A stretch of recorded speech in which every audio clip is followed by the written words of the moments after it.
Hi there. Today in this session I will discuss about switch statements.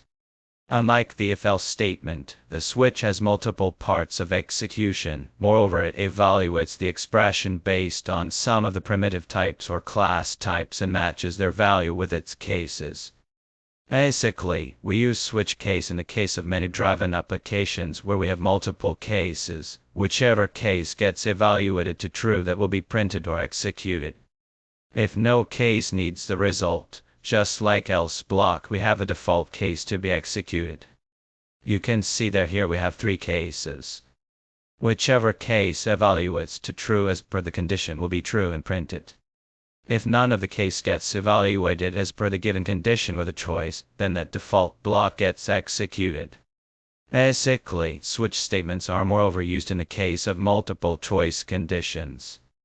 A switch can work well with byte, catch, short and integer primitive data types. It also works with string. As I discussed, string is not a primitive type, but it is a most common reference type to be used. Let's get practically implemented with an example. Here I'm going to consider that I have a string variable that is having the user type. I can just take this user type from the user as an input, so I can get a scanner object. Scanner equals to new scanner and needs to pass system in. Here I need to print couple of messages. There's admin, that to the admin we have a full access. If we have subadmin will not get a full access, will get access to create or delete the courses. Gets access to create or delete the test. Next gets access to consume the content that is of user type. Now I would like to ask from the user, enter your choice.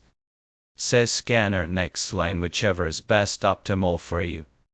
Now I will pass the user type into the switch. I will be creating four cases, one where the case is admin. I would like to print a message, gets full access, and after that I use a break statement. Next is we have case subadmin. Printing the message, gets access to create or delete the courses and then again break.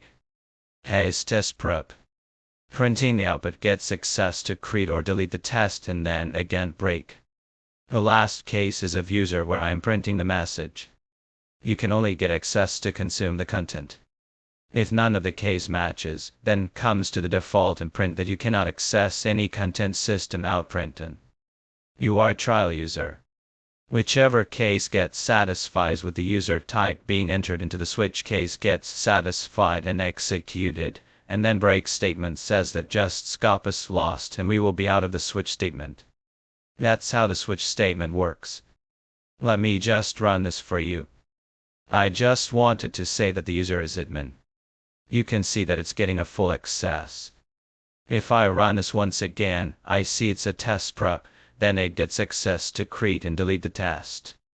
I hope the concept is pretty clear to all of you how the switch statement works in Java.